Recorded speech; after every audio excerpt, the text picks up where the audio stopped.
N'imaginons surtout pas que le monde tel que nous le connaissons aujourd'hui était semblable à celui que parcouraient nos lointains ancêtres. Par exemple, ceux qui ont abordé l'archipel indonésien voici plus d'1 million d'années ont peut-être profité d'un niveau marin bien plus bas qu'actuellement. Ensuite, l'eau a monté et ces pionniers sont devenus les premiers insulaires. Mais à la même époque, il y avait également des îles dans cette région du sud-est asiatique, elles aussi peuplées de représentants du genre Homo. Alors, comment ont-ils fait pour traverser la mer? Avaient-ils déjà inventé les bateaux? François Sema, préhistorien et géologue, a beaucoup à nous dire sur cette période et sur les découvertes des paléontologues en Asie du Sud-Est. Parlons des îles d'Asie du Sud-Est. Dans cette région, le qualificatif de premiers insulaires de l'histoire de l'humanité peut s'appliquer en réalité à divers moments clés de la période quaternaire, des moments qui se répartissent entre presque 2 millions d'années et quelques millénaires. Et chacun de ces moments est associé à un événement de conquête des archipels par l'homme. Durant ces époques, le terme de conquête que nous utilisons ne doit pas être compris comme une exploration ou comme une migration parfaitement planifiée par les groupes humains. En fait, il s'agit plutôt d'une diffusion, d'une dispersion des groupes au sein de territoires qui sont plus ou moins isolés, qui peuvent être isolés par des bras de mer, ou bien au sein des îles elles-mêmes, qui peuvent isoler certains paysages. À la lumière des connaissances actuelles, les conquêtes que nous évoquons sont donc déroulées entre environ 1 700 000 ans et notre ère. Elles ont concerné les 2 grandes masses de terre émergées de l'Asie du Sud-Est insulaire, que l'on appelle Sunda et Saoul, qui sont séparées par la zone intermédiaire dite de la Wallacea.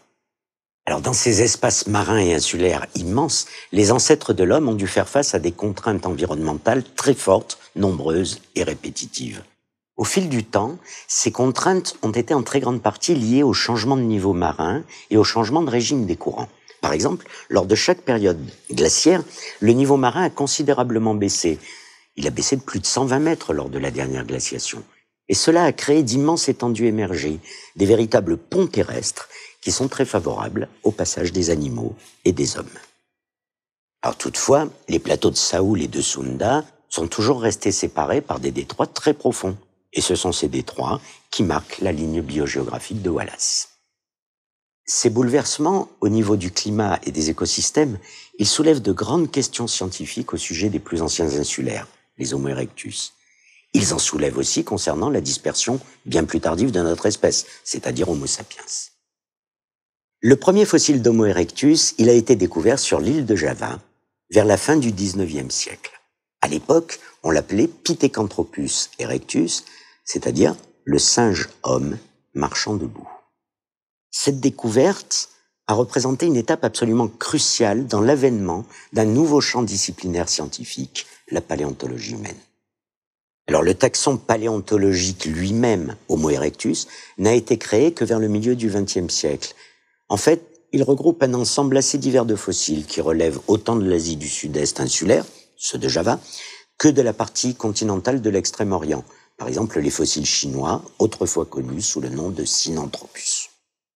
D'ailleurs, les paléoanthropologues ont aujourd'hui tendance à étendre encore l'aire de distribution géographique d'Homo erectus. Alors par la suite, et dès les années 1930, les découvertes se sont multipliées sur l'île de Java et elles se poursuivent encore, en particulier dans les régions centrales et orientales de l'île, y compris sur le vaste site du dôme de Sangiran, site qui est d'ailleurs classé au patrimoine mondial de l'UNESCO. Ce dôme, cette espèce de bulle au sein d'une dépression, on l'appelle en géologie une boutonnière. C'est une véritable fenêtre ouverte sur l'histoire géologique de l'île. Ainsi, une part très importante de ce chapitre de l'histoire de l'humanité, nous pouvons la lire dans des couches géologiques qui s'échelonnent entre environ un peu plus d'1,5 million d'années et la fin de la période du Pléistocène moyen, c'est-à-dire vers environ 120 000 ans. Alors bien que des ponts terrestres aient existé dès l'aube de la période quaternaire, c'est-à-dire il y a environ 2,5 millions d'années, l'accès à Java n'était guère possible à l'époque. L'île fait partie de l'arc volcanique de la Sonde et elle n'était, à cette époque-là, que très partiellement émergée. En fait, ce n'est que vers 1 800 000 ans que les cônes volcaniques ont produit suffisamment de langues de terre émergées pour permettre une colonisation quasi immédiate par les mammifères venus du continent. Les premiers à coloniser Java ont évidemment été ceux qui sont les plus capables de franchir des détroits peu profonds. Ce sont par exemple les proboscidiens, la famille à laquelle appartiennent les éléphants.